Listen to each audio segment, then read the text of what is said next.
तो ये जो मेरे सामने आप बोर्ड पे लिखा देख रहे हैं ना, जिसमें कम से कम 1000 के आसपास नोट्स हैं, 1000 के आसपास क्वेश्चन हैं।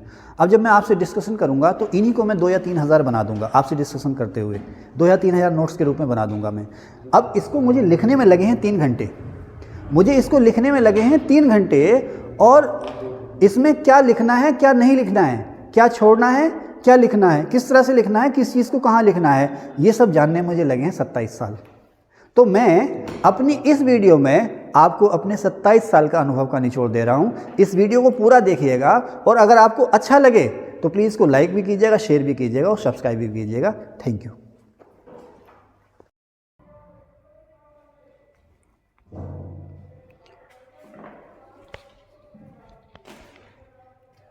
तो आगे बढ़ने से पहले मैं आपको बता दूं, ये जो आप मेरे सामने बोर्ड देख रहे हैं, ये क्लास जो है या लेसन प्लान है, इसका मकसद ये है कि सल्तनत एरा, इसमें 2 चीज़ें हैं। एक तो सल्तनत काल, सल्तनत काल का जो संपूर्ण इतिहास है उसके बारे में हमने बात की है। इसके अलावा जो मेडिवल एरा का आर्किटेक्चर है, जिसे आप सल्तनत काल स्थापत्य या मुग़ल काल स्थापत्य कहेंगे, वो सारी चीज़ें इसमें मैंने शामिल कर रखी हैं।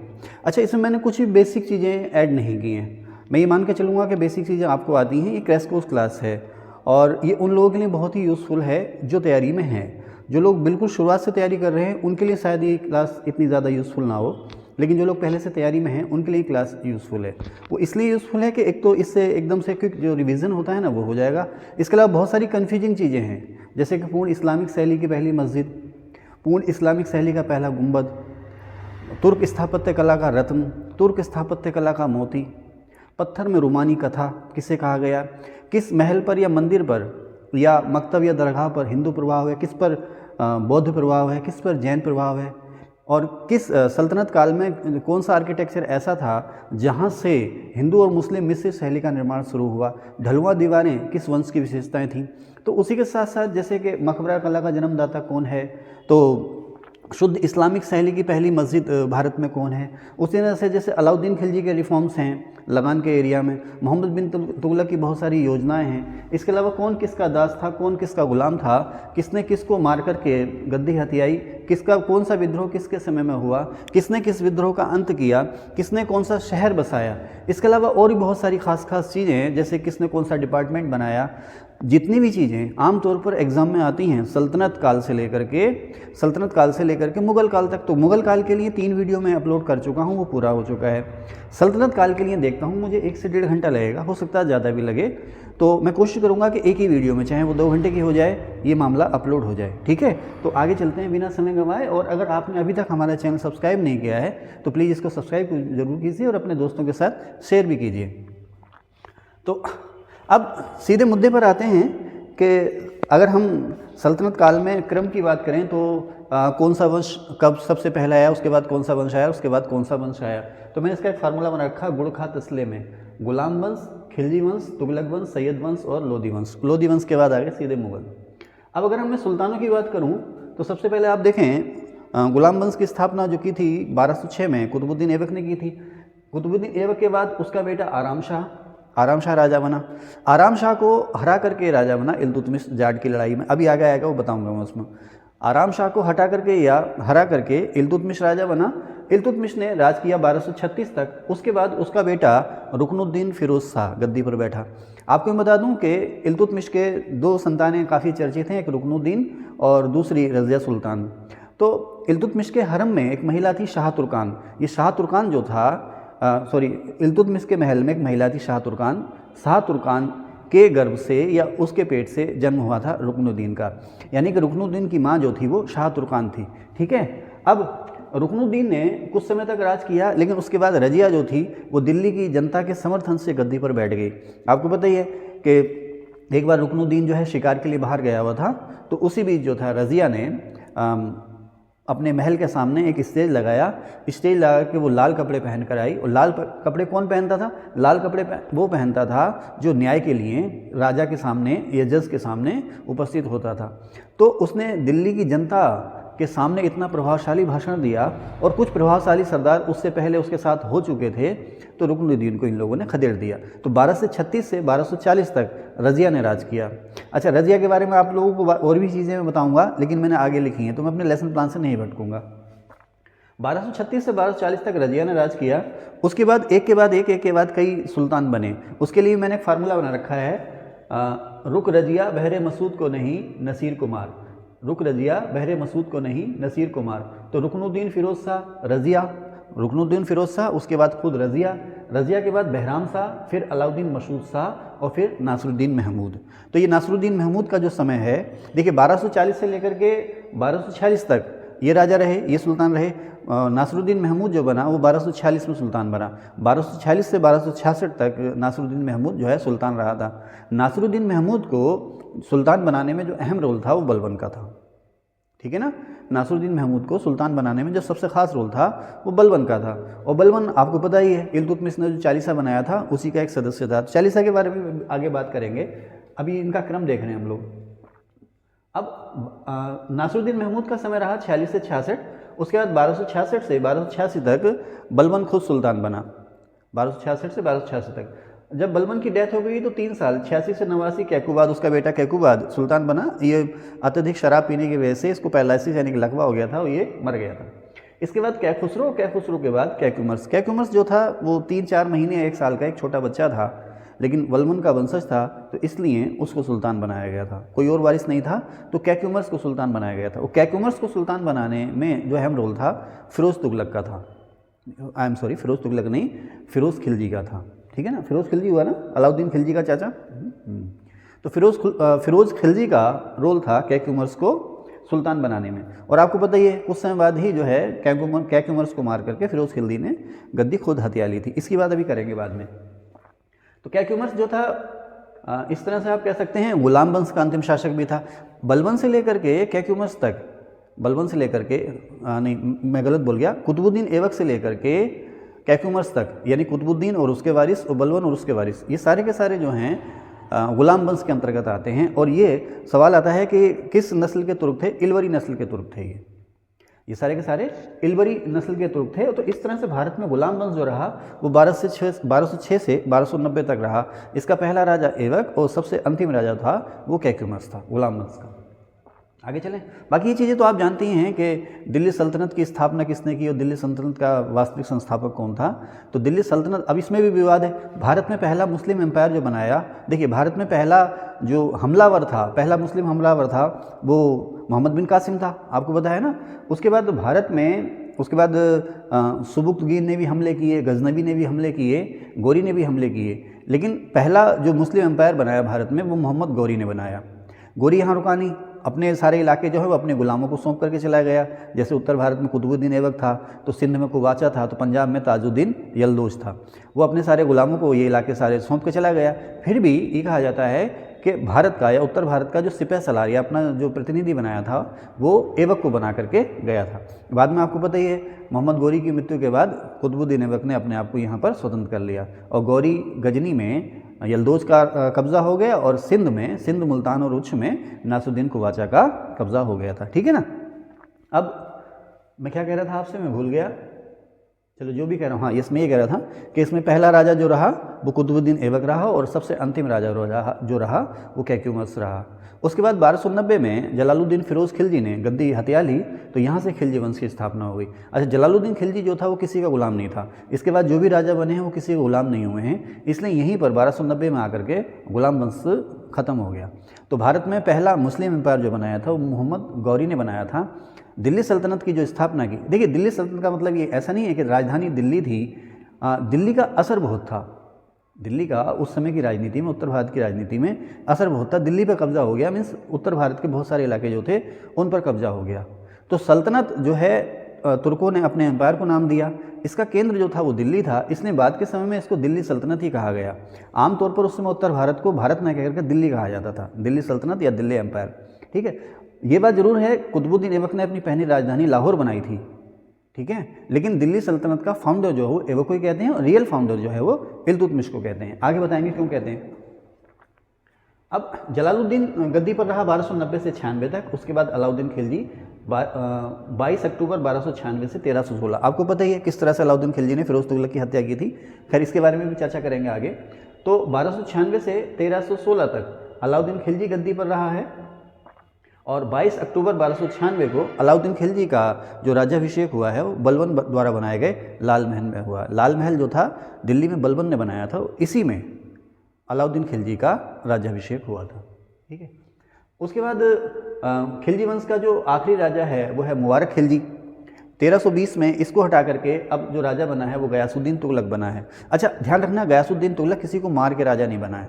मुबारक खिलजी के बाद अब कोई लीगल वारिस था नहीं सल्तनत का, तो सरदारों ने आम राय से गयासुद्दीन तुगलक को दिल्ली की गद्दी पर बिठाया था। तो सवाल यहाँ पर भी बनता है कि सरदारों की आम राय से सुल्तान बनने वाला जो पहला राजा था वो गयासुद्दीन तुगलक था। गयासुद्दीन तुगलक जब राजा बना तो इस तरह से तुगलक वंश की फाउंडेशन हो गई 1320 में। गयासुद्दीन तुगलक 1320 से 1325 तक रहा। आपको पता है किस तरह से इसकी मौत हुई। कुछ लोग ये भी आरोप लगाते हैं कि जो लकड़ी का महल जिसके गिरने से ये मरा था उसमें उस साजिश में जो हाथ था वो मोहम्मद बिन तुगलक का था। तो खैर आप लोग ये चीज़ें जानते होंगे तो इसके बारे में डिटेल से बात नहीं करूँगा, मैं आपको बस रिवीजन करा रहा हूँ। तो मोहम्मद बिन तुगलक 1325 से 1351 तक सुल्तान रहा।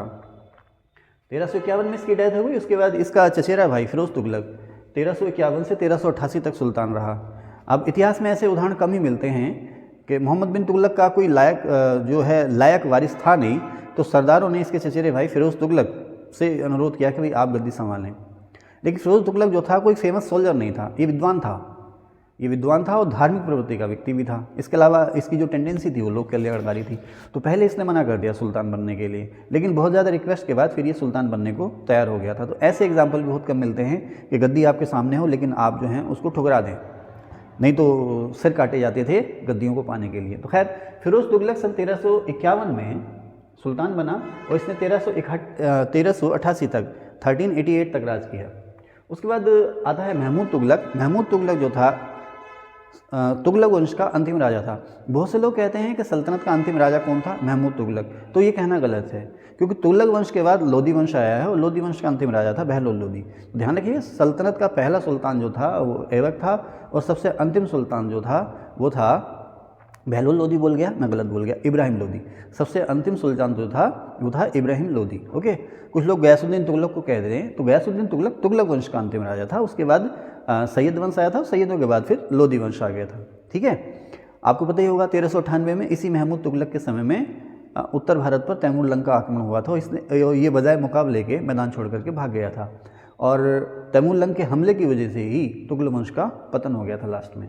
हालांकि उसके बहुत सारे कारण थे, जिसमें मोहम्मद बिन तुगलक की कुख्यात योजनाएं भी थीं, इक़्तिदार जो निरंकुश हो चुके थे, ख़जाना जो खाली हो चुका था, और भी बहुत कई सारे रीज़न थे। लेकिन जैसे कहते हैं ना कि 1857 के विद्रोह का तात्कालिक कारण क्या था, चर्बी वाले कारतूस, तो उसी तरह से तुगलक वंश के पतन का तात्कालिक कारण था तैमूर लंग का हमला। जैसे गुप्तों के पतन का तात्कालिक कारण था हुणों का आक्रमण। ठीक है, और मुगल वंश के पतन का तात्कालिक कारण क्या था, नादिर शाह और अहमद शाह अब्दाली के हमले। ध्यान रखना। फिर तुगलकों के बाद खिज़र खां आता। खिज़र खां ने सैयद वंश की स्थापना की, लगभग 50 साल तक अस्तित्व में रहा। तो सबसे लंबे समय तक जो राज किया वो लोदियों ने किया, लोदी वंश ने राज किया, और सबसे कम समय तक जो राज किया दिल्ली सल्तनत पर वो सैयदों ने किया। ध्यान रखना, सबसे ज़्यादा समय तक लोदियों ने और सबसे कम समय तक सैयदों ने। लोदी वंश 1451 से 1526 तक रहा।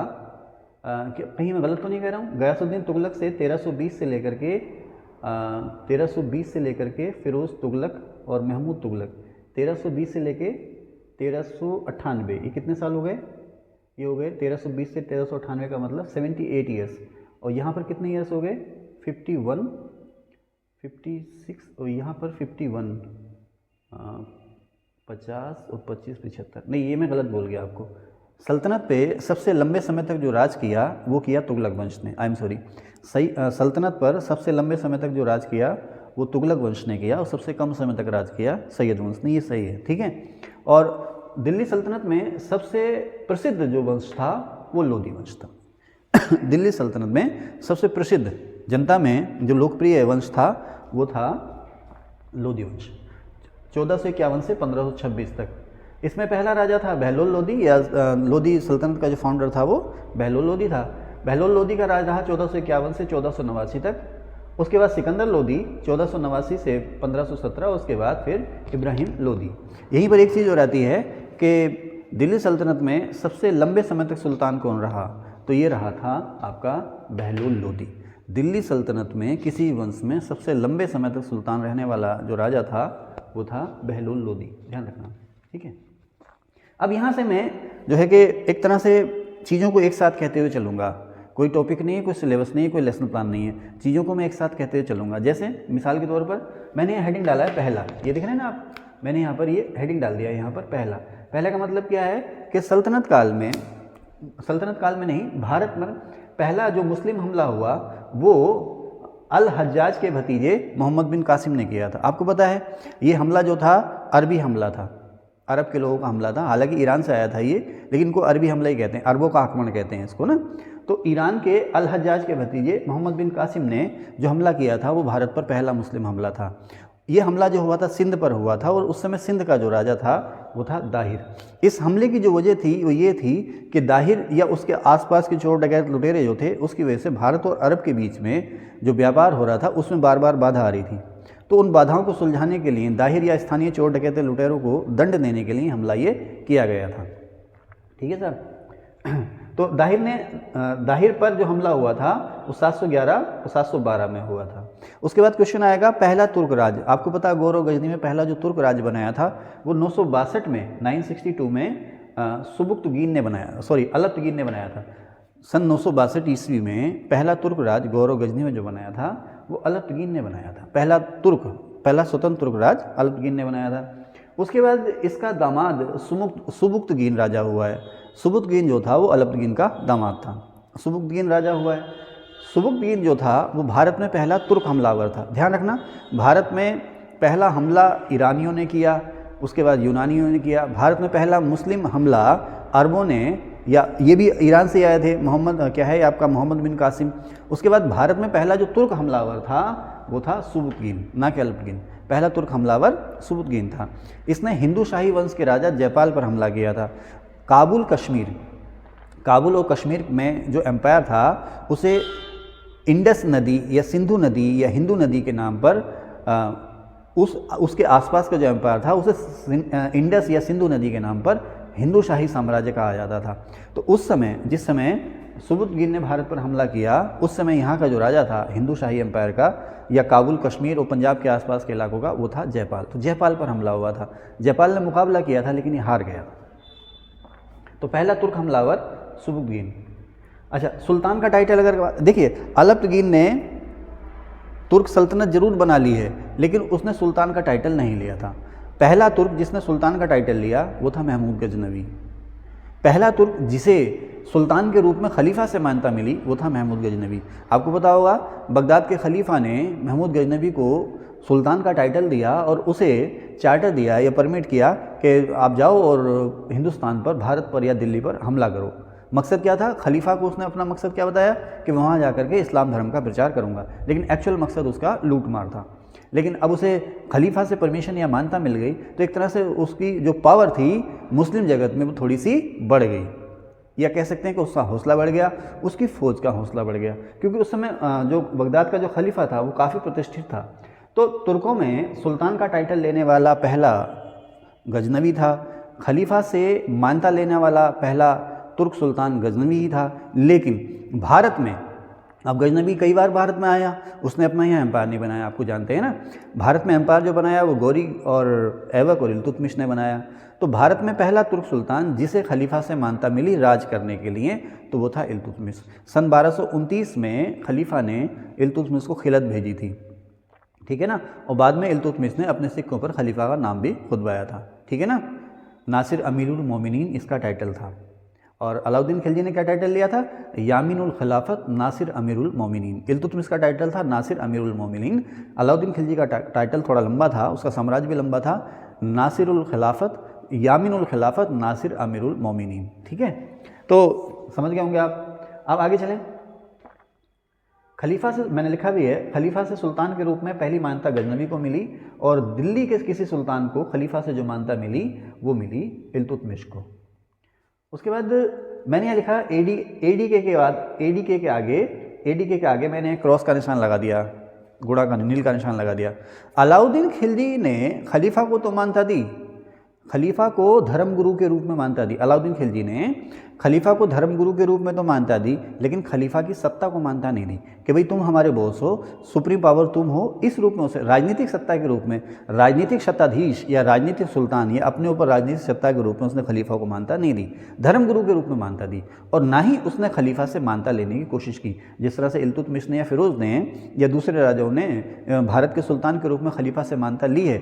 अलाउद्दीन खिलजी ने इसका कोई प्रयास नहीं किया है। उसे ऑफ़र भी हुआ, उसने वो जो ऑफ़र था ठुकरा दिया, और ऑफ़र ठुकराते हुए कहा था कि सत्ता जो मिलती है वो तलवार के बल पर मिलती है, वो तलवार के बल पर ही कायम रहती है। लेकिन जो उसकी धार्मिक संप्रभुता थी उसमें अलाउद्दीन खिलजी ने उसको मान्यता दी, उसको चुनौती नहीं दी, राजनीतिक सत्ता को मान्यता नहीं दी। मोहम्मद बिन तुगलक ने पहले खलीफा की मान्यता नहीं ली, पहले खलीफा की मान्यता मोहम्मद बिन तुगलक ने नहीं ली, लेकिन उसके बाद उसको खलीफा की मान्यता मिली या उसने खलीफा की मान्यता ली। फिरोज़ तुगलक ऐसा राजा था जिसने अपने शुरुआती शासन के 6 साल में ही, अपने शासन के शुरुआती 6 साल में ही खलीफा से 2 बार मान्यता ली थी। मुबारक खिलजी ऐसा राजा था जिसने कहा कि मैं ही खलीफा हूँ। मुबारक खिलजी ऐसा राजा था जिसने कहा कि मैं खुद ही खलीफा हूँ। ठीक है, मैंने सब ये लिखा आपने। अच्छा, गजनवी ने भारत पर कुल 17 हमले किए थे, आपको पता ही है। तो गजनवी का भारत पर पहला हमला हुआ था सन 1001 में, सीमा के आसपास, कहते हैं ना सीमावर्ती इलाकों में या सीमा के आसपास। सन 1001 में गजनवी का भारत में पहला हमला हुआ था। देखिए, गजनवी जो भारत में आया था लूट मार के मकसद से आया था, और उसका कोई भी मिशन जो है खाली नहीं गया। हर मिशन में आया और अच्छी खासी लूट मार करके वो ले गया, लेकिन उसने कभी भी अपना यहाँ एम्पायर बनाने की कोशिश नहीं की। शायद ये उसकी व्यवहारिक बुद्धि थी, उसे पता था कि इतनी जल्दी यहाँ पर एक एम्पायर बनाना संभव नहीं है, और अगर मैं यहाँ पर पैर जमाने की कोशिश करता हूँ तो हो सकता है उसका जो मूल एरिया अफगानिस्तान का था वो उसके हाथ से निकल जाता। तो उसने केवल इसको दुधारू गाय के रूप में इस्तेमाल किया। जैसे अलाउद्दीन खिलजी के बारे में कहा जाता ना कि किसने दक्कन को दुधारू गाय के रूप में इस्तेमाल किया, तो एडीके ने किया।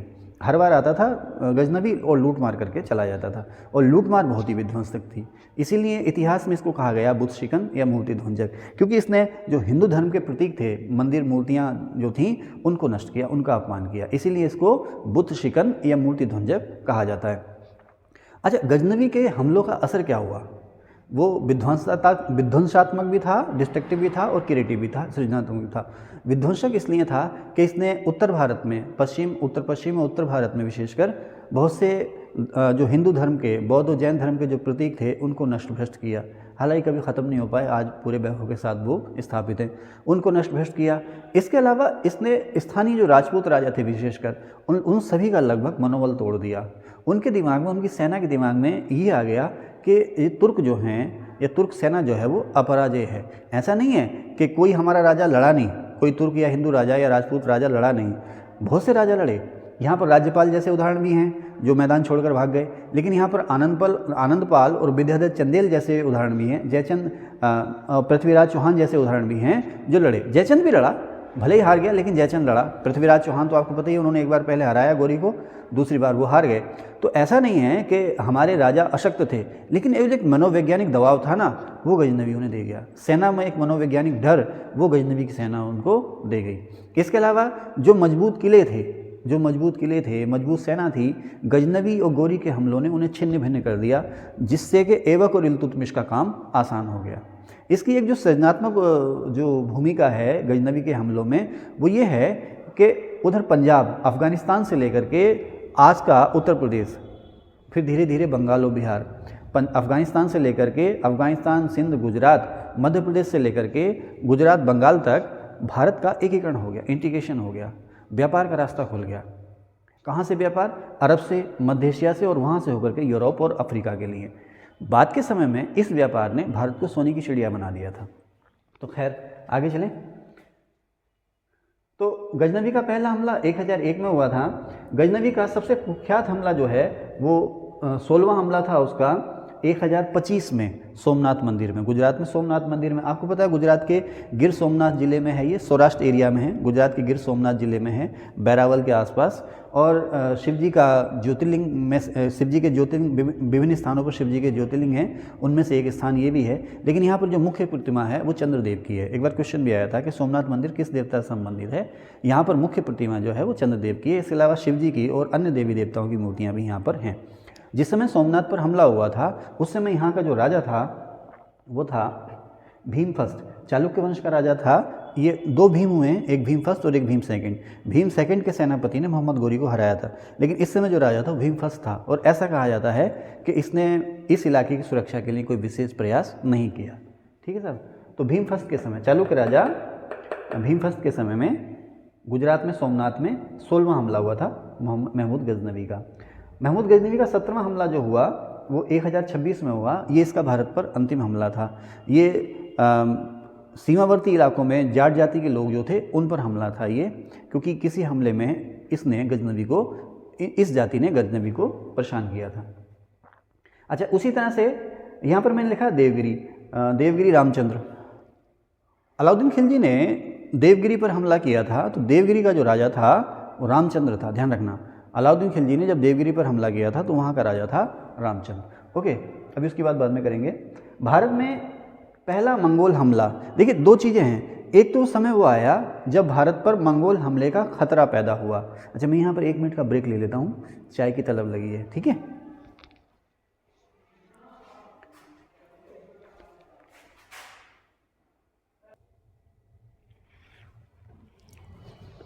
चलिए फिर चाय भी हो गई, तो कहाँ थे?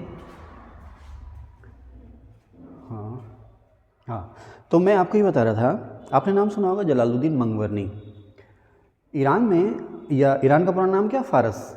तो ईरान में या फारस में एक एम्पायर हुआ है इल्तुतमिश के समय में, जिसका नाम है हखामनी एम्पायर। तो इसका कब्जा अफ़गानिस्तान के कुछ हिस्सों पर, ईरान और आसपास के जो इलाके हैं जिसमें आज उज्बेकिस्तान, ताजिकिस्तान, किर्गिस्तान भी हैं, बहुत बड़ा एम्पायर था। इसको कहते थे हखामनी एम्पायर, ठीक है ना, हखामनी साम्राज्य। आपको पता मंगोलों का हमला हुआ, चंगेज़ खां का उदय हुआ इसी दौर में। और चंगेज़ खां जो था बर्बर मंगोल लुटेरा था। उसका जब हमला हुआ तो उसने ख्वारिज़्म एम्पायर को, अच्छा ख्वारिज़्मी एम्पायर का जो राजा था उसे कहते हैं ख्वारिज़्म शाह। तो ख्वारिज़्म शाह को उसने मार भगाया ईरान से, अफ़गानिस्तान के आसपास के इलाकों से, ईरान से, मध्य एशिया से मंगोल सेना ने या चंगेज़ खान ने उसको मार भगाया। लेकिन इसी का बेटा, ख्वारिज़्म शाह का जो बेटा था जलालुद्दीन मंगवरनी, वो छापामार लड़ाई लड़ता रहा और बचते बचते मंगोलों से वो भारत की सीमा पर आ गया। इस समय जो बादशाह था या सुल्तान था भारत में वो था इल्तुतमिश। अब जलालुद्दीन मंगवरनी ने ऑफ़र दिया इल्तुतमिश को कि भाई मेरा साथ दो, दोनों मिल करके मंगोलों को यहाँ से खदेड़ देते हैं। बहुत ज़्यादा हम डिटेल में नहीं जाएंगे, लेकिन इल्तुतमिश ने इस ऑफ़र को रिफ्यूज़ कर दिया था और बजाय उसका साथ देने के उसे अपनी सीमा के पास से खदेड़ दिया था जलालुद्दीन मंगवरनी को। अगर इल्तुतमिश मंगवरनी का साथ देता तो भारत पर मंगोल खतरे का हमला पैदा हो गया था। तो अगर सवाल आपसे ये पूछे कि भारत पर मंगोल हमले का खतरा पहली बार कब पैदा हुआ, तो इल्तुतमिश के समय में।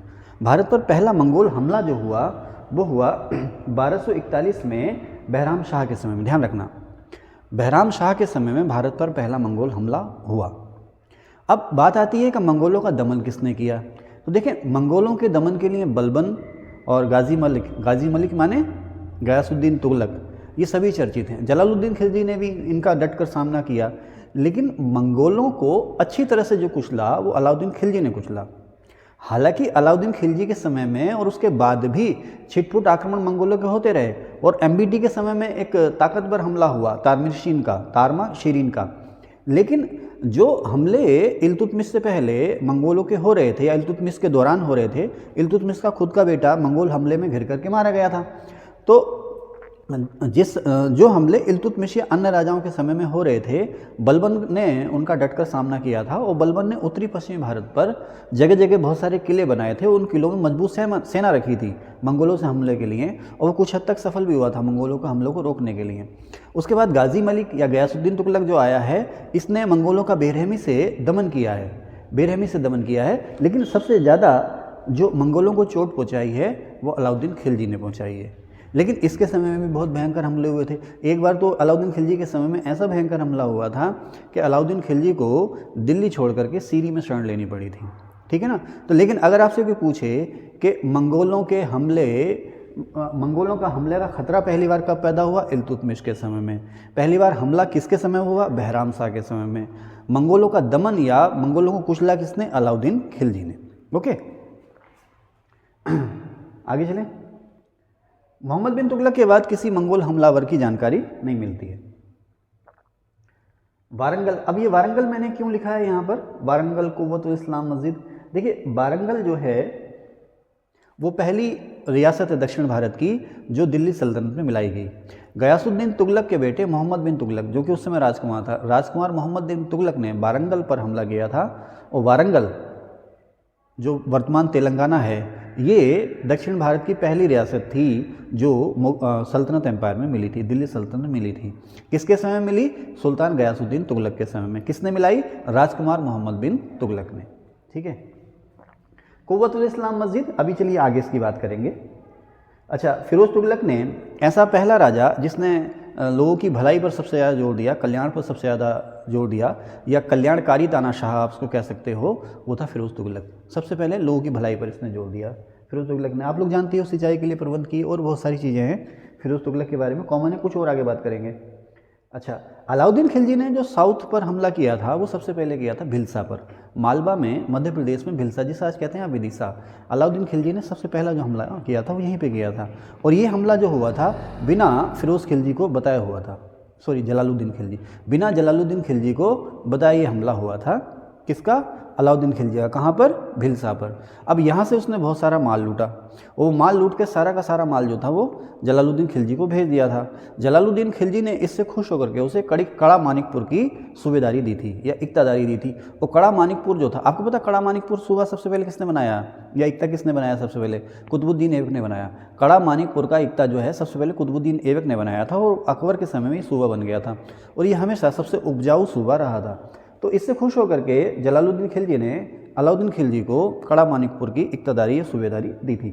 अलाउद्दीन खिलजी जो था इसका भतीजा था और दामाद भी था। बाद में आपको पता ही है अलाउद्दीन खिलजी की महत्वाकांक्षाएं और बड़ी, उसने देवगिरी पर हमला किया, देवगिरी के राजा रामचंद्र देव पर हमला किया, लूट में बहुत सारा माल हासिल किया।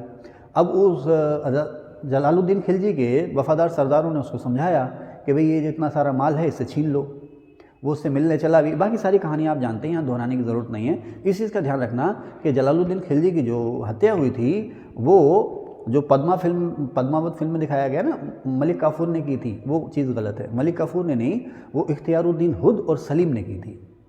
सलीम जहांगीर नहीं, कोई और सलीम है ये। तो जलालुद्दीन खिलजी की हत्या इख्तियारुद्दीन हुद और सलीम ने की थी, अलाउद्दीन खिलजी के कहने पर या उसके इशारे पर। ठीक है ना, ओके। और अहमद चप जो था वो जलालुद्दीन खिलजी का वजीर था, खासम खास सलाहकार था। बाद में फिर ये अलाउद्दीन खिलजी ने इसे अपने खेमे में ले लिया था। आगे चलते हैं। अब एमबीटी ऐसा पहला सुल्तान था जिसने योग्यता को बढ़ावा दिया। अच्छा देखो, यहाँ पर थोड़े से कन्फ्यूजन होते हैं। अलाउद्दीन खिलजी के पास जो सेना थी वो 3,70,000 की सेना थी।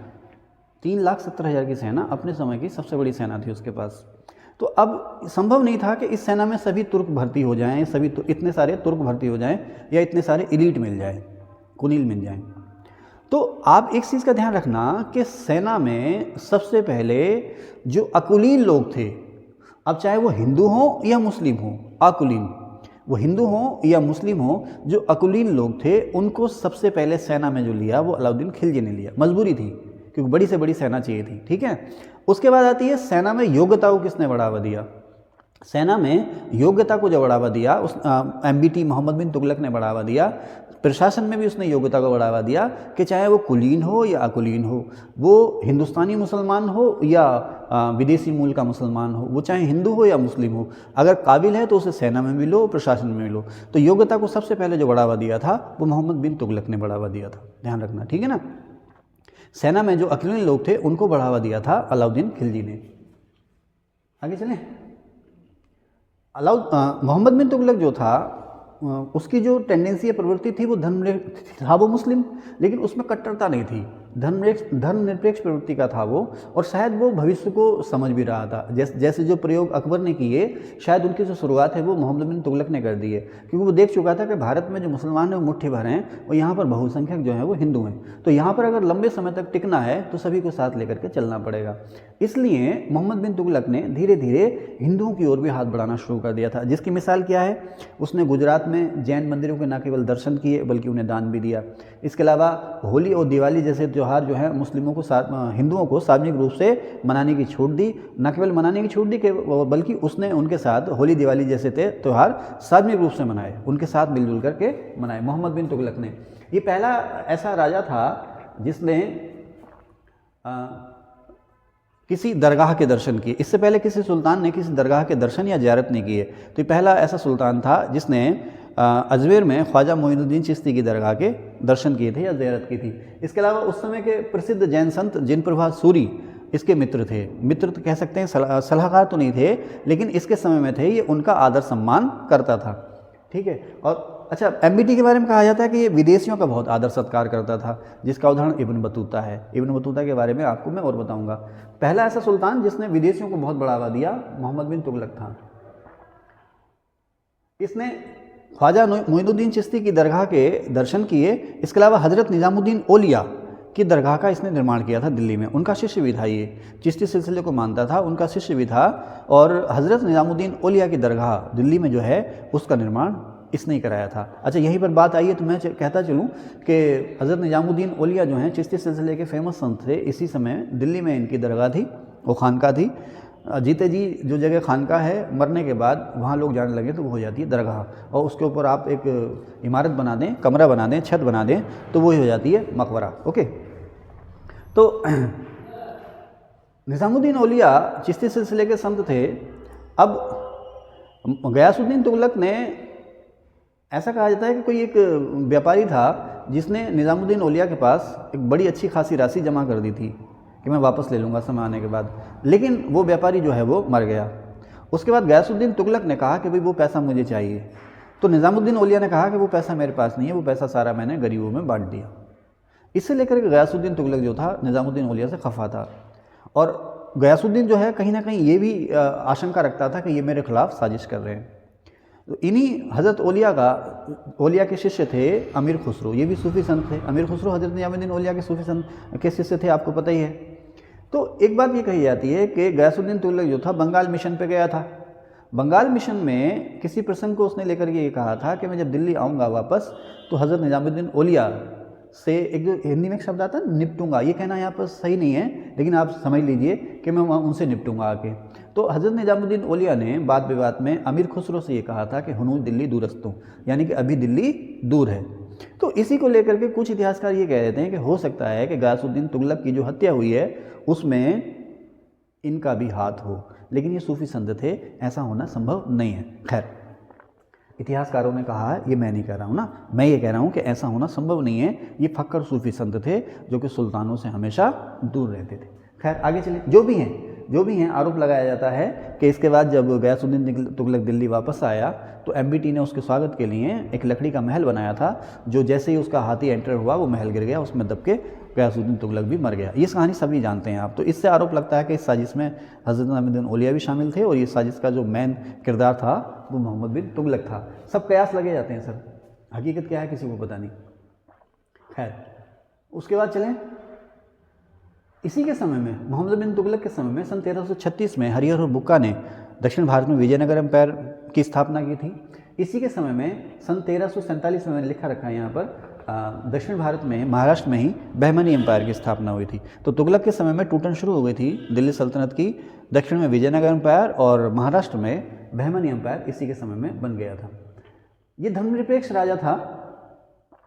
ये पहला ऐसा सुल्तान था जिसने पीतल का सिक्का चलाया था। और आप लोग जानते ही हैं कि इसकी दो राजधानियाँ थीं, एक दिल्ली और दूसरी देवगिरी यानी कि दौलताबाद। तो दोहरी राजधानी रखने वाला पहला सुल्तान तो ये नहीं था, क्योंकि जलालुद्दीन खिलजी ने अपनी राजधानी किलोखरी बनाई थी, तो इसे आप दोहरी राजधानी कह सकते हो, दिल्ली और किलोखरी दोनों को। अलाउद्दीन खिलजी ने भी एक नया शहर बसाया था सीरी, जिसको उसने राजधानी के रूप में इस्तेमाल किया था।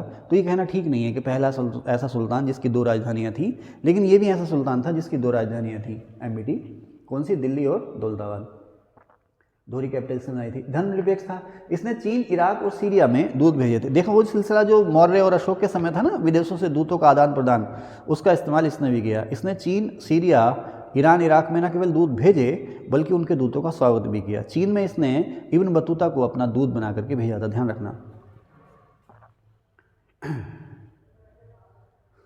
इसने भारतीयों को, यानी कि जो देसी मुसलमान थे या हिंदू थे, जो भी थे, या जो अकुलीन लोग थे, उनको भी सेना और प्रशासन में बढ़ावा दिया था।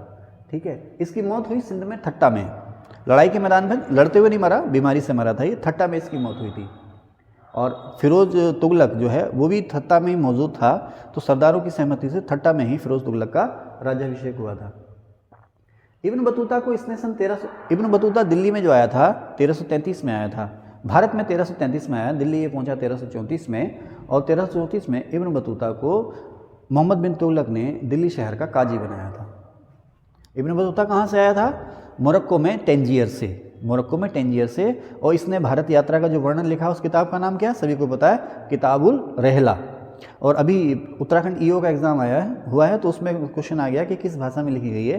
अरबी भाषा में थी, किताबुल रहला अरबी भाषा में थी। ये इसके बारे में क्वेश्चन हो रहा था इब्न बतूता के बारे में कि दिल्ली सल्तनत में डाक व्यवस्था का और नहरों का सबसे पहले वर्णन किसने दिया है? तो इब्न बतूता ने दिया है। इब्न बतूता ने यही बताया है कि नहरों का निर्माण करने वाला जो पहला राजा था वो गयासुद्दीन तुगलक था। इसके अलावा वो कहता है कि गयासुद्दीन तुगलक की जो डाक व्यवस्था थी या संचार व्यवस्था थी वो सल्तनत में सबसे बेहतर थी। इब्न बतूता, ठीक है, आगे चले। मोहम्मद बिन तुगलक ने ऊन उद्योग, कालीन उद्योग, रंगाई, रेशम और कागज उद्योग को संरक्षण दिया था।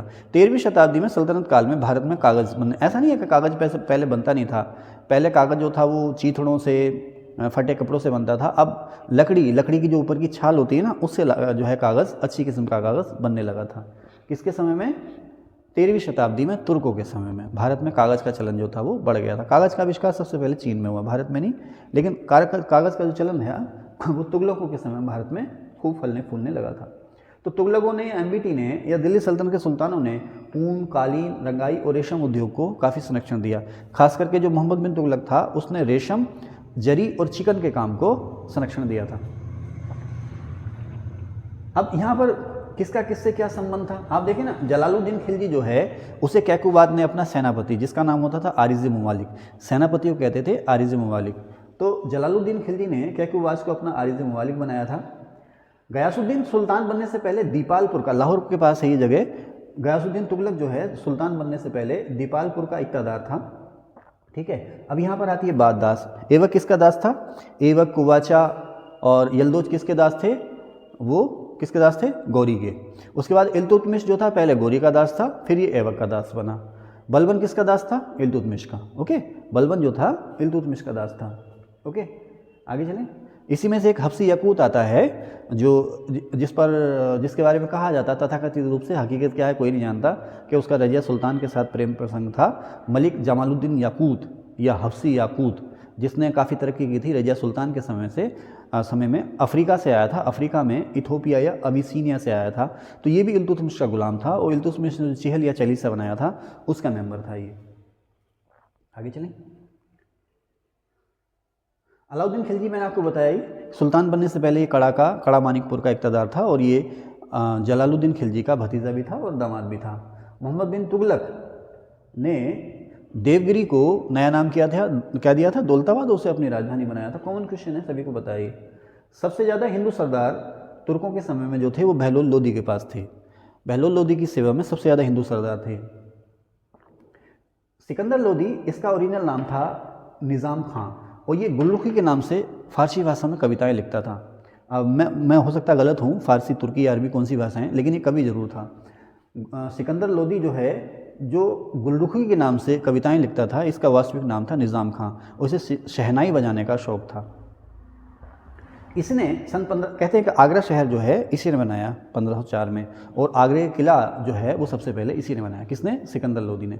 आगरा शहर और उसमें आगरा किला सन 1504 में सिकंदर लोदी ने बनाया था। बाद में बाबर और जो बाद के मुग़ल आए, उन्होंने आगरा किले की दीवारों को न केवल ऊंचा किया बल्कि उसमें बहुत सारी भव्य इमारतें भी बनाई, लेकिन सबसे पहले किला बनाया, शहर बसाया, वो सिकंदर लोदी ने बनाया, ठीक है। अली या गुरशास्प जो है ये अलाउद्दीन खिलजी का दूसरा नाम है। अली या गुरशास्प जो है अलाउद्दीन खिलजी का दूसरा नाम है। मेरा दिमाग हैंगओवर हो रहा है चाय का, तो खैर ऐसा कुछ नहीं है। मुझे मतलब अली या गुरशास्प शायद अलाउद्दीन खिलजी को ही कहते थे, लेकिन यहाँ हो सकता है मुझे कॉन्फिडेंस जैसा नहीं हो रहा, तो आप लोग देख लेना, हो सकता है मैं गलत हूँ, ठीक है। जूना खां एमबीटी के बचपन का नाम था, आप लोग जानते हो। जिस समय गजनवी ने भारत पर हमला किया उस समय कश्मीर में रानी थी, रानी दिद्दा, और जिसने ताकत को बनाए रखने के लिए, अपनी एम्पायर को बनाए रखने के लिए अपने बेटों पोतों तक का कत्ल करवा दिया था। कश्मीर की रानी थी रानी दिद्दा। उस समय हिंदू शाही वंश जो था पंजाब और काबुल पे था, मैं शुरुआत में बता चुका हूँ। यहाँ का राजा जयपाल था। जयपाल का ही पुत्र था आनंदपाल। इसने गजनवी के खिलाफ लड़ने के लिए संघ बनाया था, लेकिन सक्सेसफुल ना हो पाया था। उस समय बंगाल में जब गजनवी ने भारत पर हमला किया, उस समय बंगाल में पाल वंश का राजा था महिपाल फर्स्ट। हालांकि गजनवी वहाँ तक पहुँच नहीं पाया था। और उस समय का जब महमूद गजनवी भारत पर हमले कर रहा था, तो उस समय भारत पर सबसे जो ताकतवर एम्पायर था वो था गुर्जर प्रतिहार, जिसका सामना गजनवी से नहीं हुआ। और उसी के टक्कर का था पाल। दक्षिण भारत में थे राष्ट्रकूट, लेकिन इनका सामना गजनवी से नहीं हुआ। कन्नौज में गुर्जर प्रतिहार वंश का राजा था राज्यपाल। यहाँ मुझसे गलती हो गई है, गुर्जर प्रतिहार राज्य जो था कमज़ोर हो चुका था, और राज्यपाल तो गुर्जर प्रतिहार वंश का जो राजा राज्यपाल था कन्नौज का, ये तो बिना लड़े ही हार गया था। तो उस समय सबसे ताकतवर जो राजा था वो था महिपाल फर्स्ट या पाल वंश, या बंगाल का पाल वंश का राजा महिपाल फर्स्ट। तो गुर्जर प्रतिहार जो है इस समय कमज़ोर हो चुका था, इसकी राजधानी कन्नौज थी। यहाँ का राजा राज्यपाल जो था वो बिना लड़े ही महमूद गजनवी से भाग गया था। अच्छा, पृथ्वीराज चौहान के बारे में आप कहेंगे तो ये हैं पृथ्वीराज चौहान थर्ड। शाकंभरी जाति के राजपूत हैं, जैसे राणा प्रताप सिसोदिया आजादी के ना, तो पृथ्वीराज चौहान तृतीय हैं ये, और ये शाकंभरी जाति के राजपूत हैं। 1191 और 1192 तराइन की 2 लड़ाइयाँ लड़ी गई। इसमें क्या हुआ आप लोग जानते हो। पहली लड़ाई में इन्होंने उन्हें हरा दिया, किसको, गौरी को, और दूसरी लड़ाई में ये हार गए। ठीक है साहब। इनका पृथ्वीराज चौहान का जो सलाहकार था वो चंद्रबरदाई था। ठीक है, आगे चलें। चंद्रबरदाई जो था कवि भी था, और इसने पृथ्वीराज चौहान की प्रशंसा में कौन सी बुक लिखी है, कौन सा काव्य ग्रंथ लिखा, पृथ्वीराज रासो। तो चंद्रबरदाई और पृथ्वीराज चौहान दोनों को ही गौरी ने मार दिया था। आगे चलें भाई। ऐबक का समय रहा 1206 से 1210, बता चुका हूँ आपको। इल्तुतमिश का समय 1210 से 1236। अच्छा, अब ऐबक जो है, ऐबक का जो वंश है स्पेशली वो कहलाता कुतुबी ऐबक। ये कुतुबुद्दीन ऐबक इसका जो नाम पड़ा है ना, उस समय के धर्मगुरु थे कुतुबुद्दीन बख्तियार काकी। ये उनके फॉलोअर थे, उनको बहुत मानते थे, उसी नाम पे इसका नाम पड़ा है कुतुबुद्दीन। तो ऐबक का जो वंश है वो कहलाता है कुतुबी, और इल्तुतमिश का जो वंश है वो कहलाता है शमसी। और मैं पहले ही बता चुका हूँ कि बाबर से लेके बलबन तक ये जितने भी तुर्क थे सब ये इलवरी नस्ल के तुर्क थे।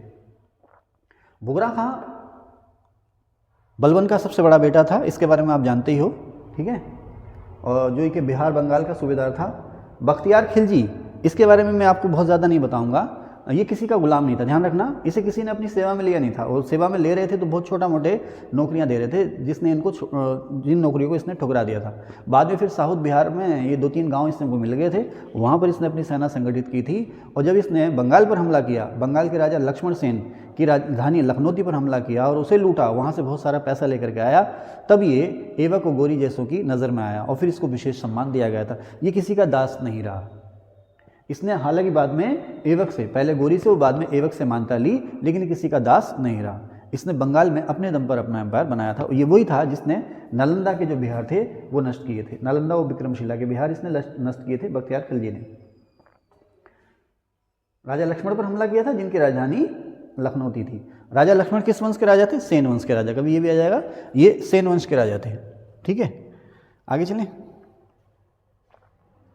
इब्न बतूता के बारे में खूब बातें हो गई, बर्नी के बारे में आगे होंगी बातें। और इब्न बतूता को चीन भेजा था। जलालुद्दीन मंगबर्नी के बारे में बात हो गई। तारीख़ फ़िरोज़ शाही जो जियाउद्दीन बर्नी की किताब है, तारीख़ फ़िरोज़ शाही जो कि जियाउद्दीन बर्नी की किताब है, और इस किताब में बलबन से लेकर के फ़िरोज़ तुगलक के शुरुआती 6 साल का इतिहास मिलता है। बलबन से लेकर के फ़िरोज़ तुगलक के शुरुआती 6 साल तक का इतिहास मिलता है। और इसी तारीख़ फ़िरोज़ शाही में जो मोहम्मद बिन तुगलक की कुख्यात योजनाएं हैं उसके बारे में बर्नी ने बातें बताई। ठीक है, अलाउद्दीन खिलजी की बात करें तो इसकी जो धार्मिक नीति थी वो,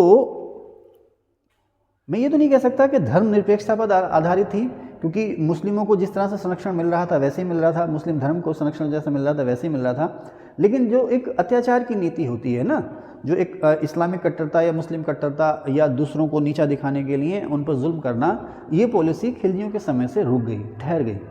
जैसे जलालुद्दीन खिलजी के बारे में आप बात कहूँ तो उसकी कुछ फेमस कोटेशंस हैं, जैसे कि जलालुद्दीन खिलजी एक तो 1290 में जब सुल्तान बना था तो ये वृद्ध था। इसने एक बार कहा भी, जब बार बार बगावतें होने लगीं तो विद्रोहियों को दंड देने से इसने, सख्त दंड देने से इसने मना कर दिया। उसने कहा कि मैं एक बूढ़ा मुसलमान हूँ और मैं सल्तनत के लिए या शक्ति के लिए या गद्दी के लिए किसी भी मुसलमान का रक्त नहीं बहाऊंगा। एक बार इससे ये कहा गया था कि आप जो कट्टर इस्लामिक नीति है उसको बढ़ावा दो, जो कट्टर इस्लाम की या इस्लामिक नीति है उसको बढ़ावा दो। तो उसके जवाब में इसने ये कहा था कि अगर आप कट्टरता का इस्तेमाल करते हैं तो लोगों के दिलों से इस्लाम को इस तरह से निकाल दिया जाएगा जैसे आटा गूंथते हुए बाल निकाल देते हैं।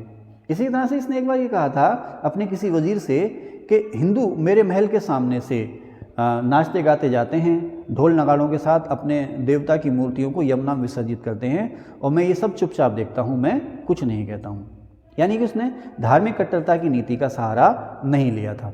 उसी तरह से अलाउद्दीन खिलजी है, उसने भी धार्मिक कट्टरता की नीति का जवाब देते हुए कहा था कि हश्र, हश्र माने क़यामत के बाद वो दिन जब सभी के गुनाहों का फैसला होगा, उसे कहते हैं हश्र। हश्र के रोज़ मेरा क्या होगा इसकी परवाह किए बिना मैं वो आदेश देता हूँ जो मुझे जनता की भलाई के लिए ठीक लगते हैं। अर्थात उसने ये कहा कि भाई मैं शरीयत या जो इस्लामिक नियम कानून हैं या वो हिंदू धर्म के नियम कानून हैं, मैं ऐसा नहीं है कि मैं उनको मानता नहीं, मैं उन सबको मानता हूँ, लेकिन जनता की भलाई के लिए जो चीज़ें हैं, जो चीज़ें मुझे ठीक लगती हैं, मैं वही आदेश देता हूँ। अब धर्म उसके बारे में क्या कहता है मैं इसकी परवाह नहीं करता हूँ। ठीक है ना, आगे चलें। अब अलाउद्दीन खिलजी के जो लगान सुधार थे और बाजार सुधार थे, आपको पता ही होगा कि यहाँ पर बहुत ज़्यादा मैं आपको नहीं बताना चाहूँगा कि उसने 3 तरह के बाज़ार बनाए, है ना, बहुत ज़्यादा डिटेल में नहीं चलेंगे, लेकिन ये कह सकते हैं कि उसके जो बाज़ार सुधार थे या जो लगान सुधार थे या प्रशासनिक सुधार थे या आर्थिक सुधार थे वो सब आपस में घुले मिले थे और उन सब का मुख्य उद्देश्य था वो ये था कि जो महंगाई है, बढ़ती कीमतें हैं, उन पर कंट्रोल करना।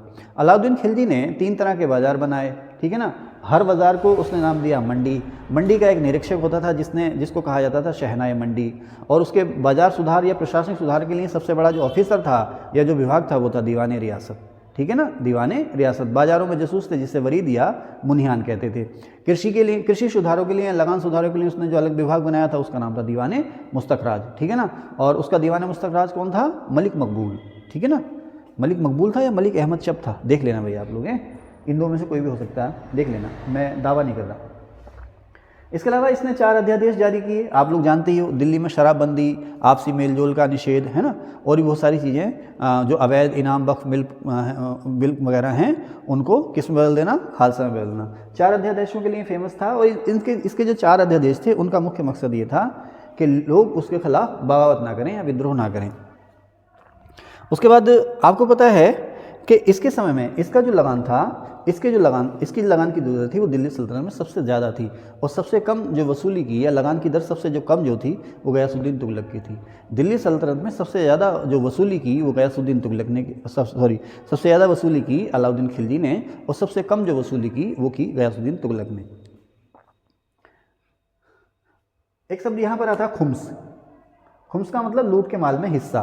जब फौज जीत जाती थी तो जितना भी लूट का माल होता था उसमें जो है कि 1/4 हिस्सा सुल्तान का होता था और 3/4 हिस्सा जो होता था वो फौज का होता था। तो इसने इसको उलट दिया। मोहम्मद बिन तुगलक और अलाउद्दीन खिलजी दोनों ने ही लूट के माल में 3/4 हिस्सा खुद लिया और 1/4 हिस्सा जो है वो अपने सैनिकों को बांटा। राशनिंग प्रणाली आप लोग जानते ही हैं, इसने क्या कहा था कि अगर अकाल या उस जैसी और कोई समस्या पैदा होती है तो सभी लोगों को जिनकी आबादी है, घर में जितने मेंबर हैं उसके हिसाब से मुफ्त राशन दिया जाएगा। एक बार सवाल भी आया था कि सार्वजनिक वितरण प्रणाली सबसे पहले किस सुल्तान ने शुरू की थी, तो यही था अलाउद्दीन खिलजी।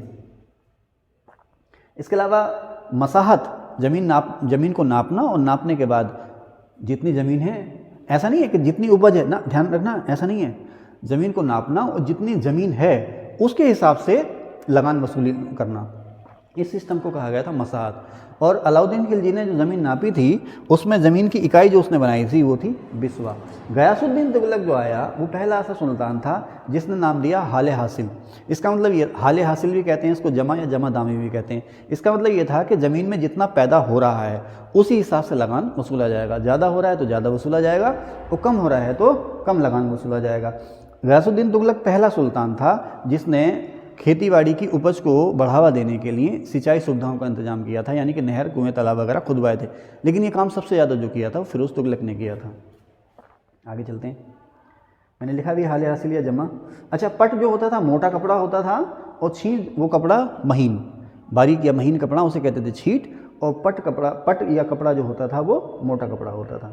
मोहम्मद बिन तुगलक ने रेशम और चिकन को जो है बढ़ावा दिया था, रेशम और चिकन की जो इंडस्ट्री थी उसको बढ़ावा दिया था। अब आगे चलते हैं। यहाँ पर बहुत सारे टाइटल आपको देखने को मिलेंगे, जैसे कि महमूद गजनवी को कहा जाता है बुत शिकन, मैं बता चुका आपको। कुतुबुद्दीन ऐबक को कहा जाता है दूसरा हातिम, लाख बख्श, कुरान ख्वां, और उलूग खां जो टाइटल दिया था वो बलबन को दिया था नासिरुद्दीन महमूद ने। नासिरुद्दीन महमूद ने बलबन को टाइटल दिया था उलूग खां। और उल्गू किसको कहा जाता था प्यार से? उल्गू कहा जाता था प्यार से एमबीटी को, किसके द्वारा? गयासुद्दीन तुगलक के द्वारा। यामीनुल खिलाफत नासिर अमीरुल मोमिनीन, ये टाइटल था अलाउद्दीन खिलजी का। एमबीटी के बहुत सारे टाइटल हैं, जैसे कि रक्त पिपासु, पागल बादशाह, एडवर्ड टॉमस ने इसको कहा धनवानों का राजकुमार, धनवानों का राजकुमार, पागल बादशाह, रक्त पिपासु। और जब ये ख़त्म हो गया तो जियाउद्दीन बर्नी ने इसकी मौत पर कहा था, आपको बताइए, सुल्तान को उसकी प्रजा और प्रजा को उसके सुल्तानों से मुक्ति मिल गई। जैसे जब आपका एग्ज़ाम ख़त्म हो जाएगा, आपका सिलेक्शन हो जाएगा, तो मुझे आपसे और आपको मुझसे मुक्ति मिल जाएगी। हाँ भाई, क्यों? तवस्सुम, सही है ना? अच्छा, 1000 दिनारी आप लोग जानते हैं, मलिक काफूर को नुसरत खान ने गुजरात अभियान से ख़रीदा था। गुजरात अभियान के समय में 1000 दिनार में ख़रीदा था, इसलिए इसको नाम दिया गया था 1000 दिनारी। ठीक है ना? ये हिंदू धर्म को मानता था और किन्नर था, बाद में इसने इस्लाम धर्म को अपना लिया था। और अलाउद्दीन खिलजी के मरने के बाद कुछ समय के लिए गद्दी पर भी बैठ गया था, लेकिन बाद में दूसरे तुर्क सरदारों ने इसको मार दिया था, मलिक काफूर को। और आपको पता ही है कि अलाउद्दीन खिलजी की सुल्तान बनने के बाद दक्षिण की जितनी विजयें थीं वो सारी की सारी विजयें जो थीं वो मलिक काफूर की थीं। और एक चीज़ और भी जानते होंगे आप कि जो गुजरात में बघेल राजा कर्ण थे, बघेल राजा कर्ण को जो हराया, उस पर जो हमला किया वो मलिक काफूर ने किया था। उनकी पत्नी थी कमला देवी, जिन्हें बाद में अलाउद्दीन खिलजी को सौंप दिया गया था। और अलाउद्दीन खिलजी की ये सबसे प्रिय रानी बनी थी। कमला देवी ही की बेटी थी, मुझे उनका नाम नहीं याद नहीं आ रहा, राजकुमारी, मुझे उनका नाम नहीं याद आ रहा। राजा कर्ण जो थे अपनी बेटी के साथ देवगिरी में चले गए थे, देवगिरी में शरण ली थी। बाद में जब मलिक काफूर ने फिर हमला किया, हाँ मुझे नाम याद आ गया, देवल देवी। बाद में जब देवगिरी पर हमला किया मलिक काफूर ने, तो यहाँ से देवल देवी को उसने अपने साथ ले लिया था और साथ लेकर के दिल्ली चला गया था। बाद में दिल्ली में अलाउद्दीन खिलजी के बेटे खिज़र खां, उसकी पहली पत्नी से जो उसका बेटा था खिज़र खां, उसका और देवल देवी का विवाह हो गया था। और इन्हीं दोनों के प्रेम प्रसंग पर अमीर खुसरो ने किताब भी लिखी है जिसका नाम है आशिका। ठीक है, आगे चलें। अलाउद्दीन खिलजी ने अपने बेटे खिज़र खां के नाम पर ही चित्तौड़ या चित्तौड़गढ़ का नाम रखा था खिज़राबाद। ठीक है, आगे चलें। तो क्विक रिवीजन करा रहा हूँ मैं आप लोगों को, है ना? आगे चलें। गयासुद्दीन तुगलक का टाइटल है गाजी मलिक। अमीर खुसरो को अलाउद्दीन खिलजी ने नाम दिया था तूती हिंद। और अलाउद्दीन खिलजी खुद को कहता था सिकंदर सानी या दूसरा सिकंदर। विश्व विजय की चाहत भी थी इसकी, लेकिन दिल्ली कोतवाल अलाउल मुल्क के समझाने के बाद इसने वो ख्वाहिश जो थी छोड़ दी थी, आप लोगों को पता ही हुआ। ख्वाजा मोइनुद्दीन चिश्ती, ध्यान रखना मैं कंफ्यूज हो जाता हूँ, आप भी हो जाते होंगे। ख्वाजा मोइनुद्दीन चिश्ती को कहा गया है गरीब नवाज, इनका टाइटल है गरीब नवाज। और जो ख्वाजा निज़ामुद्दीन औलिया हैं उनको कहा जाता है महबूब इलाही। तो महबूब इलाही और गरीब नवाज, ये मैं अक्सर भूल जाता हूँ, लेकिन आप लोग मत भूलना। तो गरीब नवाज कहे जाते हैं ख्वाजा मोइनुद्दीन चिश्ती, और महबूब इलाही जो कहे जाते हैं वो निज़ामुद्दीन औलिया। मैं भूल जाता हूँ, अगली बार फिर भूल जाऊँगा, मत आप लोग मत भूलना। मजलिस ख़ास, जैसे आजकल मंत्री परिषद होती है ना, तो सल्तनत काल में इसको कहा जाता था मजलिस ख़ास। अमीर खुसरो ने सितार, तबला, गज़ल, कव्वाली इसका आविष्कार किया। फिरदौसी जो था गजनवी का दरबारी कवि था, जिसके इसरार पर ही उसने गजनवी की प्रशंसा करते हुए शाहनामा लिखा था, फारसी भाषा में, आपको याद ही होगा। अल बरूनी महमूद गजनवी के साथ आया था, जिसने किताबुल हिंद या तारीख़ हिंद लिखी है, आप लोग जानते हैं। ठीक है। इल्तुतमिश, उसने चालीसा का गठन किया, चालीसा या चिहलगानी का गठन किया। इक्ता व्यवस्था उसी ने शुरू की, आप लोग जानते हैं। ठीक है ना। भारत में मुद्रा व्यवस्था या इस्लामिक शैली के मुद्रा व्यवस्था का जन्मदाता इल्तुतमिश कहा जाता है। और जब मैंने आपको मुग़ल वंश में पढ़ाया था ना करेंसी सिस्टम के बारे में, तो मैं टंका जीतल और जो इसकी करेंसी थी उसके बारे में बता चुका हूँ। तो मुग़लों का पार्ट 1, पार्ट 2 या पार्ट 3 इसमें कहीं है, आप लोग देख लीजिएगा। बलबन अपने राजत्व सिद्धांत के लिए फेमस है, जो शक्ति प्रतिष्ठा और न्याय पर आधारित था, आप लोग जानते ही हों। बलबनी ऐसा पहला सुल्तान था जिसने भारत में ईरानी रीति रिवाजों को शुरू किया था, ईरानियों से अपना वंश स्थापित किया था, ईरानी योद्धा अफराशियाब से अपना वंश जोड़ा था। इसी ने दरबार में ईरानी प्रथाएं और न्यौरोज़ त्यौहार मनाना शुरू किया था, ठीक है ना। और इसे सनक थी, कुलीनता की जो थी इसे सनक थी, कुलीनता को इसने सनकपन की हद तक बढ़ावा दिया था। सबसे ज़्यादा कुलीनता को जो बढ़ावा दिया था बलबन ने दिया था। मंगोलों से रक्षा के लिए इसने उत्तरी पश्चिमी सीमा पर किले बनाए थे। इसके अलावा इसने जो अयोग्य बूढ़े सैनिक थे उनको पेंशन दे करके रिटायर कर दिया था। पहली बार अयोग्य बूढ़े सैनिकों को पेंशन देकर रिटायर किया था बलबन ने।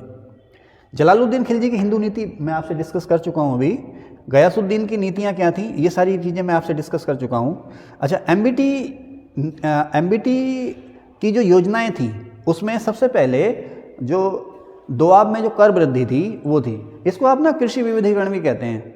आपको पता ही है एमबीटी ने कृषि विविधीकरण को बढ़ावा दिया था, यानी कि किसानों को तकाबी दी गई थी। तकाबी मीन्स उदार लोन दिए गए थे जिससे कि वो अच्छी किस्म के हल बीज ले सकें, पशु खरीद सकें, कुएं और तालाब खुदवा सकें, जिससे खेती बाड़ी बढ़े। इसने कृषि विविधीकरण को बढ़ावा दिया, न केवल इसको बल्कि नकदी फसलों यानी कैश क्रॉपिंग को भी इसने बढ़ावा दिया था। लेकिन वो इसकी योजनाएँ जो थी वो सक्सेसफुल हो ना पाई थी। उसी के बाद इसने दोआब में टैक्स बढ़ाया था जिसे कहते हैं दोआब कर वृद्धि। दोआब में कर वृद्धि, कौन सा दोआब? गंगा यमुना का दोआब। उपज का आधा इसने टैक्स वसूल दिया था, लेकिन बदकिस्मती से वहाँ उसमें अकाल पड़ गया और उसके बाद क्या हुआ आप लोग जानते हैं। दिल्ली से दौलताबाद राजधानी गई 1326 में, और नई मुद्रा इसने चलाई थी, सोने और चांदी की सोने के सिक्के की जगह तांबे और पीतल के जो सिक्के चलाए थे वो एमबीटी ने 1329 में चलाए थे। इसी को कहा गया था टकसाल का प्रयोग। खुरासान विजय की योजना इसने 1330 में बनाई थी और कराची विजय की योजना 1332-33 की थी, ठीक है। कभी इसका आपसे क्रम भी पूछ सकता है। नहरों की बात करें तो शुरुआत सबसे पहले गयासुद्दीन तुगलक ने की थी, और नहरों कुओं तालाबों के द्वारा सिंचाई को सबसे ज़्यादा जो बढ़ावा दिया था वो फिरोज तुगलक ने दिया था। आगे आते हैं मलिक कफूर, इसके बारे में आपको बता चुका। नुसरत खां, राणा रतन सिंह कहाँ के राजा थे? चित्तौड़ के राणा, वो आपको पता ही है। रानी पद्मिनी वाला जो प्रसंग है, और अलाउद्दीन खिलजी ने चित्तौड़ पर जो हमला किया था, इस कहानी को आप जानते हैं। तो रानी पद्मिनी के जो पति थे वो थे राणा रतन सिंह। बघेल राजा कर्ण, कमला देवी की बात भी हो गई, अहमद शब की बात भी हो गई, तैमूरलंग की बात भी हो गई। उसके बाद आते हैं डिपार्टमेंट यानी कि विभाग। दीवाने अर्ज, ये सैनिक विभाग था। दीवाने अर्ज सैनिक विभाग था। इसको सबसे पहले बनाया था बलबन ने, और इस विभाग के हेड को कहा जाता था आरिज़ ममालिक। सबसे पहले जो बनाया था ये बलबन ने बनाया था। इस विभाग के हेड को कहा जाता था आरिज़ ममालिक। इस विभाग का पुनर्गठन बाद में किया था अलाउद्दीन खिलजी ने। उसी तरह से जासूसी विभाग सबसे पहले बलबन ने बनाया, और इस विभाग का पुनर्गठन अलाउद्दीन खिलजी ने किया था। और इस विभाग के मुखिया को कहा जाता था वरीद ममालिक। वरीद जो होते जासूस होते थे, इसका जो हेड हो गया वो वरीद ममालिक हो गया। और जो ऐसे जासूस जो घूम घूम कर सूचना इकट्ठी करते थे उन्हें कहते थे मुनिहान। दीवाने मुस्तखराज कृषि विभाग था अलाउद्दीन खिलजी का। प्रशासन सुधार विभाग दीवाने रियासत अलाउद्दीन खिलजी का। एमबीटी का कृषि विभाग था दीवाने कोही। और फिरोज तुगलक का एक विभाग था दीवाने इश्तहाक, जो बूढ़े लोगों को पेंशन देने के लिए बनाया गया था। बूढ़े या विधवाएं या जो अशक्त लोग थे उनको पेंशन देने के लिए बनाया गया था। दासों के कल्याण के लिए फिरोज ने दीवाने बंदगान बनाया, और सभी लोगों की भलाई के लिए, खास करके जो निर्धन कन्याएं हैं उनके विवाह के लिए फिरोज तुगलक ने बनाया था दीवाने खैरात। इसके अलावा फिरोज तुगलक ने निर्माण विभाग भी बनाया था, जिसके द्वारा नहरें, तालाब, कुएं बनाए जाते थे। न केवल बल्कि जो पुराने ज़माने की इमारतें थीं, एंटीक इमारतें, उनके संरक्षण का भी काम इसने किया था। तो फिरोज तुगलक पहला ऐसा सुल्तान था जिसने पुरानी इमारतों की मरम्मत का काम शुरू किया था। आपको पता कुतुब मीनार की मरम्मत इसने कराई थी। इसके अलावा फिरोज तुगलक ने बागों को यानी कि उद्यानों को बहुत बढ़ावा दिया, लोगों की या सल्तनत की इनकम बढ़ाने के लिए। खेतीबाड़ी के अलावा उसने बागों पर भी जोर दिया था। तो बागों की खेती या बागों को लगाने पर जो जोर दिया था सबसे पहले किसने? फिरोज तुगलक ने दिया था। अब बगावत की बात करें तो रेहान, ये भारतीय मुसलमान था। भारतीय मुसलमान माने जो कन्वर्ट हुआ था, रेहान। इसने बलबन के खिलाफ बगावत की थी नासरुद्दीन महमूद के समय में, जो बगावत बाद में दबा दी गई थी। अरकली खां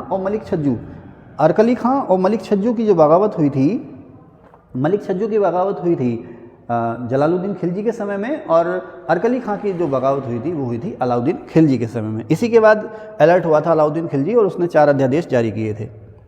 विजयनगर बहमनी साम्राज्य क्या है मैं आपको बता चुका। सबसे ज़्यादा प्रांत जो थे एमबीटी के समय में थे। सबसे ज़्यादा विद्रोह भी एमबीटी के समय में हुए। सबसे बड़ा एम्पायर, सबसे ज़्यादा प्रांत एमबीटी के समय में, सबसे ज़्यादा विद्रोह जो हुए वो भी एमबीटी के समय में हुए। सबसे बड़ा एम्पायर एमबीटी का, सबसे पावरफुल जो सुल्तान था दिल्ली सल्तनत का वो अलाउद्दीन खिलजी था, ध्यान रखना। और अलाउद्दीन खिलजी के साम्राज्य की सीमा थी सिंधु नदी। सबसे ज़्यादा दास अलाउद्दीन खिलजी के पास थे। सबसे दास विभाग किसने बनाया? नहीं, मैं गलत हो गया। दास विभाग फिरोज तुगलक ने बनाया और सबसे ज़्यादा दास भी जो थे वो फिरोज तुगलक के पास ही थे। लेकिन अलाउद्दीन खिलजी के पास ही 50-60 हज़ार दास थे जो उसने स्पेशली पत्थर को तराशने यानी संग तराशी के काम के लिए या इमारतों को बनवाने के लिए रख रखे थे। मैंने लिखा ना संग तराश। सबसे बड़ी सेना अलाउद्दीन खिलजी की, और पेंशन दाग ये मैं आपको बता चुका। पेंशन सबसे पहले सैनिकों को दी बलबन ने, और सैनिकों में भ्रष्टाचार रोकने के लिए सैनिकों को घोड़ों को दागना और सैनिकों का हुलिया रखने की जो प्रथा शुरू की थी वो की थी अलाउद्दीन खिलजी ने। और सल्तनत में पहली बार स्थायी सेना रखने की जो शुरुआत की थी वो भी अलाउद्दीन खिलजी ने ही की थी। ठीक है, चलिए आगे चलते हैं, काफ़ी कुछ निपट चुका।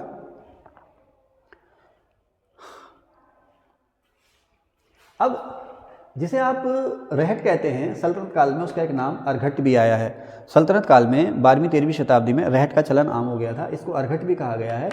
और रहट का जो जिक्र है वो इसामी की फुतूह सलातीन में भी सब रहट या अर्घट का जो जिक्र आया सबसे पहले इसामी की किताब फुतूह सलातीन में आया है। बाबरनामा में भी रहट का जिक्र है। कागज़ आपको पता है सबसे पहले चीन में इसका ईजाद हुआ और 13वीं शताब्दी में भारत में भी इसका चलन आम हो गया था। चुंबकीय कुतुबनामा जिसे कहते हैं ना मैग्नेटिक कंपास, समुद्री यात्राओं में रास्ता बताने के लिए जो चुंबकीय कुतुबनामा था उसकी खोज भी इसी समय हुई। रेशम को इन लोगों ने बढ़ावा दिया। खालसा भूमि इनाम वक्फ मिल क्या होती है ये मैं आपको मुगल काल में पढ़ा चुका हूँ, आप देख लेना उसको, है ना। अलाउद्दीन खिलजी के समय में जो मंगोल हमलावर थे उनमें से कुछ चर्चित नाम थे कुतलुक ख्वाजा, अली बेग, तारताक खां और तारगी खां। ये कुतलुक ख्वाजा, अली बेग खां, तारताक खां, तारगी खां ये मंगोल हमलावर थे अलाउद्दीन खिलजी के समय में। और एमबीटी के समय में हमला हुआ था तारमाशीन का। बाद में इसी तारमाशीन ने मिलकर के खुरासान और कराची विजय की योजना बनाई थी एमबीटी के साथ, लेकिन ये मर गया, किस्सा खत्म हो गया। जजिया टैक्स आप लोग जानते ही हो, ज़कात ये भी धार्मिक कर था जो केवल मुस्लिमों से वसूला जाता था और ज़बरदस्ती नहीं वसूला जाता था। ये ऐच्छिक था। इनकम का 2.5% जो मुस्लिमों के भलाई के लिए और उनके कल्याण के लिए खर्च होता था। हक़ शर्म आप लोग जानते ही हो, फिरोज तुगलक ने जो सिंचाई कर लगाया था। खुम्स मैं आपको बता चुका। उस्र जो था लगान था, भूमि कर या लगान था जो केवल मुस्लिमों से वसूला जाता था, उस्र, और ज़बरदस्ती वसूला जाता था, नहीं दोगे तो सख्ती होगी। उस्र मुस्लिमों से वसूला जाने वाला लगान, खराज अन्य लोगों से वसूला जाने वाला लगान। ध्यान रखना, कभी कभी ये आ जाता है, हम कन्फ्यूज हो जाते हैं। उस्र जो है, जैसे ना मुस्लिम लोग दरगाहों पर करते हैं ना उर्स, क्या करते हैं दरगाहों पर उर्स करते हैं, है ना, सुना, जैसे लंगर होता है ना, उसी तरह से मुस्लिम लोग दरगाहों पर करते हैं, मज़ारों पर करते हैं उर्स। उससे आप याद रख लेना उस्र, ठीक है। तो उस्र मुस्लिमों से, खराज अन्य लोगों से। इसके अलावा चरी, पशुओं पर कर लगाया था चरी के नाम से अलाउद्दीन खिलजी ने, और घरों पर घरी के नाम से कर लगाया था अलाउद्दीन खिलजी ने। अब आब जो जैसे होता है ना आजकल सेस और सरचार्ज लगते हैं, एक्स्ट्रा चार्ज जिसे कहते हैं ना उपकर अधिभार, तो इसको उस समय कहा गया अवाब। और अवाब जो लगाए थे वो सबसे पहले मोहम्मद बिन तुगलक ने लगाए थे। लिख दो यहाँ पर एमबीटी, किधर गया अवाब, किधर गया, हाँ एमबीटी ने लगाया सबसे पहले अवाब। इसी ने तकाबी बांटे थे और बाद में ये तकाबी जो ऋण जो थे वो फिरोज तुगलक ने माफ़ कर दिए थे। अच्छा, इसने बहुत सारे खुद मुकद्दम और चौधरी जो थे उनके विशेषाधिकार जब्त कर लिए थे, बाद में फिरोज तुगलक ने लौटाए थे। जब्त किसने करे थे? अलाउद्दीन खिलजी ने। उद्यानों को फिरोज ने बढ़ावा दिया, विविध कृषि विधिकरण या नकदी फसलों को बढ़ावा दिया मोहम्मद बिन तुगलक ने, और खेती में पैदावार को बढ़ाने के लिए सिंचाई को बढ़ावा दिया फिरोज तुगलक ने। सिकंदरी गज, जमीन नापने का पैमाना सिकंदर लोदी का था, ये 39 इंच का था, यानी कि इसमें 39 निशान थे। गजे सिकंदरी, जब सिकंदर लोदी ने अनाज पे से चुंगी हटा दी तो उसको कहा गया गजे सिकंदरी। सिकंदर लोदी ऐसा सुल्तान था जिसने खुम्स में हिस्सा नहीं लिया, कोई हिस्सा नहीं लिया। सिकंदर लोदी ने आंतरिक व्यापार पर कर, जिसे आप चुंगी कहते हैं, वो हटा दिया। आंतरिक व्यापार कर या चुंगी जिसे आप कहते हैं वो हटा दिया। इसके अलावा जो दबा हुआ खजाना होता था उसमें सुल्तान का हिस्सा होता था, वो भी इसने लेना बंद कर दिया। इसने कहा भाई दबे हुए खजाने में मैं हिस्सा नहीं लूँगा, वो भी इसने लेना बंद कर दिया। खान, मलिक और अमीर, ये उच्च प्रशासनिक वर्ग के जैसे थे ये खान, मलिक और अमीर। शाह, जो जमींदार होते थे उस दौर में उन्हें कहा जाता था शाह। खुरासानी मुल्तानी ये व्यापारी होते थे। खुरासानी और मुल्तानी जो थे व्यापारी वो कहते थे। इसमें खुरासानी व्यापारी जो थे वो मुस्लिम थे और मुल्तानी व्यापारी जो थे वो आमतौर पर हिंदू थे। मारवाड़ी जो थे वो मारवाड़ी या बोहरा ये जो थे गुजराती व्यापारी थे। इसके अलावा बंजारा, ऐसे लोग जो काफिलों में व्यापार करते थे, यानी कि पूरा का पूरा ग्रुप या काफिला लेकर के व्यापार करते थे, उन्हें कहते थे बंजारा। महाजन बैंकर होते थे।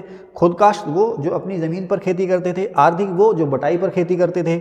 अशराफ और अजलाब, मुस्लिमों में दो वर्ग बढ़ चुके थे, उच्च वर्ग और निम्न वर्ग। उच्च जो कि हर विशेषाधिकार से संपन्न था और निम्न वर्ग जो दलित था।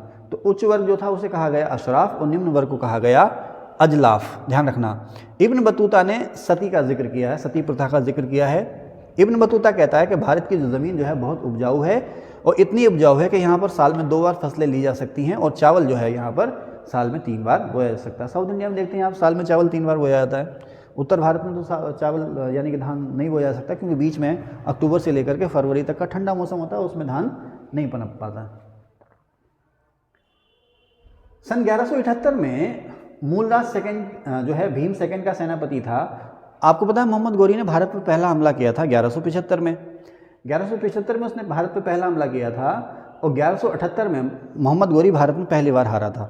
ये हराया था भीम सेकंड के चालुक्य सेनापति मूलराज सेकंड ने माउंट आबू की तलहटी में, जानते हैं। फिर तराइन की लड़ाई आप लोग जानते हैं। चंदावल की लड़ाई 1194 में जो है कि किसको हराया? जयचंद को। जयचंद किस वंश का राजा था? घेड़वाल वंश का। किसने हराया? गोरी ने। यलदौच और कुबाचा का दमन किसने किया? इल्तुतमिश ने। मलिक याकूत में आपको बता चुका। अल्तुनिया जो था तवर हिंद, पंजाब के भटिंडा जिले में, वहाँ का इक़्तिदार था और इसने रज़िया के खिलाफ पहले बगावत की थी। बाद में रज़िया ने इससे निकाह कर लिया था और बाद में जब ये दोनों ही सत्ता से बेदखल हो गए तो इन दोनों को ही जंगल में डकैतों ने मार दिया था। नासरुद्दीन महमूद 1246 से 1266 तक रहा। जाट के युद्ध में, जाट का युद्ध किसके बीच में हुआ? जाट का युद्ध हुआ इल्तुतमिश और ऐबक के बेटे आराम शाह के बीच में। जाट जो है लाहौर के पास है, इसी के बाद इल्तुतमिश को गद्दी मिली थी। हमीर देव रणथंभोर का राजा था, बहुत ही वीर था ये, है ना, और इसी को कहा गया हटी हमीर। तो इसका भी झगड़ा हुआ था अलाउद्दीन खिलजी से। अलाउद्दीन खिलजी ने हालांकि इसको हरा दिया था, लेकिन हराने के बाद इसका पूर्ण दमन नहीं हुआ था। जैसे ही खिलजी कमज़ोर हुए इसने अपनी सत्ता फिर से स्थापित कर ली थी। अलाउद्दीन खिलजी के साम्राज्य की थी सीमा सिंधु नदी। विद्याधर हमीर देव तो है ही है। विद्याधर चंदेल जो है जिसकी राजधानी खजुराहो थी, उस समय का राजपूतों में सबसे ताकतवर राजा था। चंदेल वंश का राजा विद्याधर उस समय राजपूतों का सबसे ताकतवर राजा था। फिरोज तुगलक ने दिल्ली सल्तनत में, मैंने शुरुआत में ही बताया, दिल्ली सल्तनत में सबसे ज़्यादा समय तक जो राज किया वो बहलोल लोदी ने किया, 38 साल तक। बहलोल लोदी ने दिल्ली सल्तनत में सबसे ज़्यादा 38 साल तक राज किया। उसके बाद फिरोज तुगलक 37 साल और एमबीटी का जो शासनकाल रहा वो 26 वर्ष का रहा। सबसे ज़्यादा बहलोल लोदी 38 साल, उसके बाद फिरोज तुगलक 37 साल। शहजादा मोहम्मद बलबन का बेटा, ये मंगोल हमले में घिर करके मारा गया था। नासरुद्दीन महमूद ये इल्तुतमिश का बेटा था, ये भी इसी तरह से युद्ध में मारा गया। और सीदी मौला जो संत थे, इनकी हत्या की जलालुद्दीन खिलजी ने और हाजी मौला की हत्या की अलाउद्दीन खिलजी ने, ये याद रख लेना। चालीसा का दमन किसने किया? बलबन ने किया। मेवातियों का दमन बलबन ने किया और अवध में प्रथु विद्रोह का दमन किया इल्तुतमिश ने।